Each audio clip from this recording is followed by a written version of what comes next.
Hello, everyone. This is another episode of the SarahSpeaks Podcast, and we're continuing with our theme for the month, Women Shaping the Future. And today, we're talking about something I really like, I find very interesting, leading without apology. We apologize too much. You want to be a leader, and you are always apologizing for making decisions that you should make as a leader because someone is gaslighting you. Please grab a cup of coffee, take a cup of water, take a comfortable seat, your pen and your paper, and today we are going to discuss it. How do we lead without apology? Are you as excited as I am on this topic today?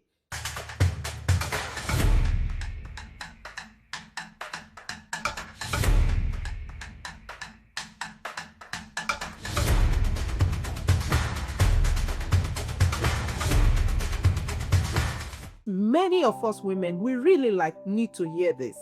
We have been conditioned from birth. Women don't sit like that. Women don't walk like that. Women don't stand like that.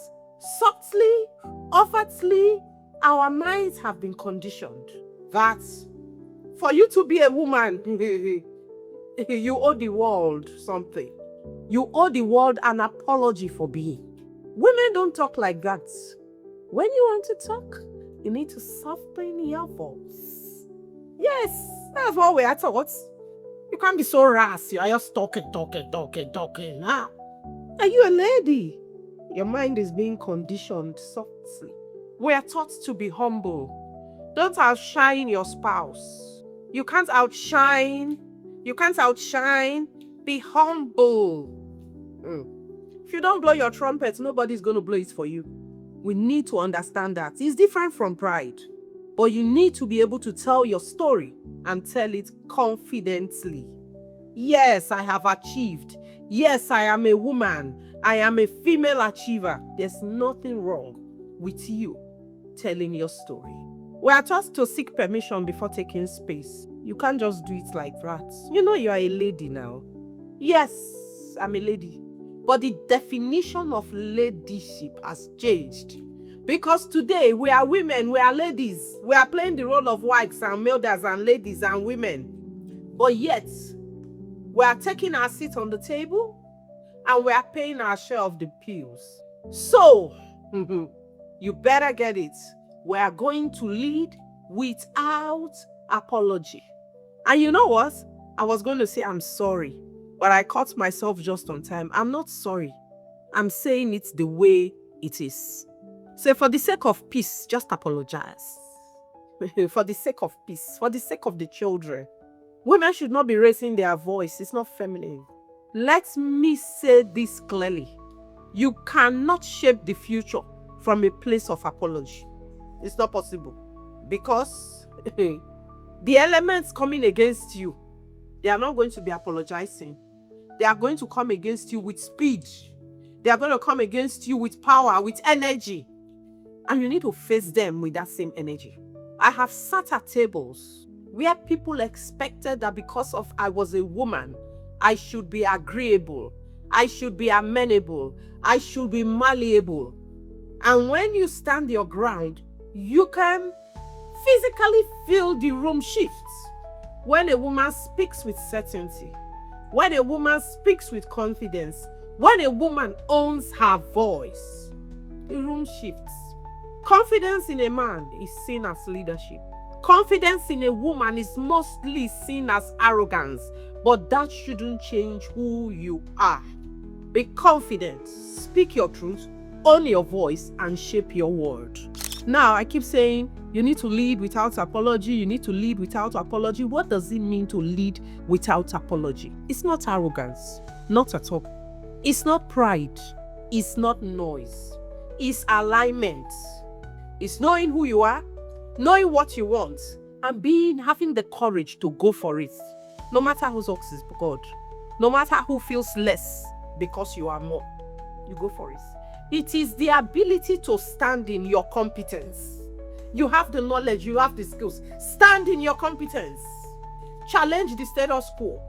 Raise your voice and compete for that position. Don't wait to be seen. The other gender is not waiting to be seen. Don't wait to be seen. Blow your trumpets. Own your voice. Know who you are. Know what you carry. Know what you have. And don't be ashamed to loud it. Say it the way it is. Own your voice. Speak your truth in the room. Speak truth to power. Make decisions with conviction. You have your goal. You have your strategy. Challenges come. Make your decision. Move forward. If it's right, praise God. If it's wrong, pivot. But what you must not do is fail to make a decision. Lead for purpose, not approval. Don't make decisions for the applause. Make decisions for the purpose. Make decisions for the goal. Make decisions for the outcome. Make decisions for the impact. Clarity is key in this journey if you must lead effectively. The Bible tells us that God has not given us a spirit of fear, but of power and of love and of a sound mind. He didn't say only for men. It's both for men and for women. And you have the power and you have the sound mind. Take your decision, move, execute, move forward, make an impact. When you now understand this, you will know that you have the question to ask is not, am I allowed? You begin to declare, I am assigned. This is where we are going. This is what we want to achieve. A leader shows the direction and others follow. We must be clear on that. There was a time in my journey because, you don't arrive in one day. I thought I had to understand, over-explain myself. I needed approval. I needed support. I needed to justify myself and the decisions I was making. I needed to shrink. I needed to justify my position on the table. I needed to justify why I was picked to lead the projects. I needed to justify why my voice mattered. But you know what? This journey of leadership has taught me something powerful. When your results speaks consistently, explanations become unnecessary. Your outcomes, your impact, your results, they speak for themselves. Consistently, I've done this. From leading multi-billion naira projects, from leading multi-billion dollar assignments, from serving in government, to founding an organization, building institutions and structures for associations locally, globally, designing projects for community impact. I have learned something. You must exchange apology for authority if you will succeed. I didn't have to be the loudest. But one thing I have learned is that I must be amongst the most prepared. If not the most prepared, amongst the most prepared. Let me give you a framework you can hold on to. And I call it the 4 pillars of leading without apology. Clarity. If you are unclear of your purpose, you will constantly seek validation. When you are clear of your purpose, when you are clear on your values, when you are clear on your goals, when you are clear on the impact, you are clear on the outcomes that you seek. When you are clear on your purpose, validation becomes unnecessary. And it's a biblical principle. God said, before I formed you, your mother's womb, I already knew you. And I already ordained you. What has God ordained you to achieve? You need to know your purpose. And you need to walk in your purpose. When you are clear on that purpose, it silences the insecurities, it silences the need for apology, it silences the need for validation. When you are clear on that purpose, it takes you to the next pillar, courage. You know what your values are. You know what your project is. You know what the outcomes are. You have the courage and the boldness. The Bible says that the righteous are bold like a lion. But we need to understand one thing. Leadership is not a popularity context. Courage is choosing purpose all the time. Choosing values all the time. Not approval, not validation. Purpose, values, courage. That's where it comes from. Third C, consistently. It's not that you deliver today, tomorrow the delivery is back on. No. Consistent delivery of excellence. It's not negotiable. When you are consistent, it builds credibility. And credibility is the currency for success. Your credibility determines your reputation. Your reputation is your currency. Your reputation precedes you. Your reputation goes before you into rooms where you cannot even enter. And when people speak, it is based on your reputation and what they know about you. Consistent delivery. And then you must lead with integrity, conscience. That's why emotional intelligence is so important today. You need people are key to your success. I tell my children all the time, your network is your net worth. If you don't have the right people that will bring up your name at the right time, in the right rooms, then your success is still a far way ahead. You need to build the right networks. You need to know the right people. You need to know the people that will bring up your name in the room when it matters. You need to have a sponsor that will stand for you. You need to have a sponsor that will sponsor your promotion, that will sponsor your business idea. At times it's financial, at times it's reputational, but whatever it is, you need a sponsor. In Christianity, where I belong to, they call it helper. But that helper, the way we think about it, that's not how it is. You must have something to put on the table. Because even the good book tells us that God blesses the work of our hands. What are you putting before on the table?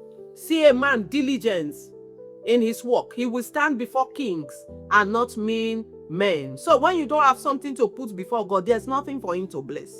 Leading without apology does not mean that you abandon your values. No. The Bible tells us that better is the person who walks in integrity. You must walk in integrity. You must be known for something. You must be known for your values. When they say something, there must be somebody that can stand up and say, this woman, no. You might not have understood what happened. She cannot do that. She cannot do this. Your values must speak louder than your voice. Why does this matter? Why are we talking about shaping the future? Because the future needs you and I to be deliberate about creating the future that we want to have. Many of us have children. We bet and we train the next generation. It is key that we create the world where they can live in and thrive. And it comes down to us shaping that world. Because when God looked at darkness, he created light. When you look around you in Nigeria, Nigeria needs leaders in every facet of society, at every level of community, because only with good leadership can we deliver the future that our children and grandchildren can thrive. We are in a defining decade, and I can say it with conviction. The future will belong to those who can combine competence with conscience. Those who have the professional, the skill, the ability, the expertise in their work, and they have the emotional intelligence to carry people along with them. It is said that people will not give you their heart if you do not give them your hands. You need to be able to show them what you can do for them, and your workers will go the whole hog for you. You need to show empathy. You need to show care as an employer, as a leader, as a manager. This is why I am deeply invested in the ESG space. ESG represents responsibility. It represents sustainability. It represents accountability. And these three attributes are key for success in this defining decade. And this space, mark my words, will birth the next generation of unicorns. But here is the truth. You cannot lead in the future if you are still shrinking in the present. You need to embody the fullness of all that God has placed in you to shape the future and shape the next generation of leaders. And let's get practical. How can we lead without apology? We won't stop over apologizing. Instead of saying, I think, I'm sorry, but I don't think I agree with this thing, please, You need to change your words. You need to be decisive. You need to be able to put forward your thoughts without apology. You need to prepare relentlessly. Confidence grows with competence. Your confidence is based on your competence. So prepare relentlessly. When you get in that room, ace it all the time. Set boundaries without guilt.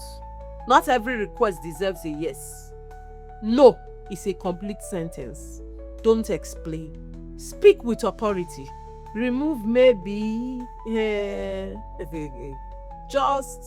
I think, speak with authority. Say it the way it is. Own your wins. Celebrate your achievements. Talk about your wins. Talk about your achievements. It's not pride. It's part of the visibility thing we're talking about. You cannot win in this race if you are not visible. So talk about your wins. Celebrate your successes. You earned the accolades. You really did.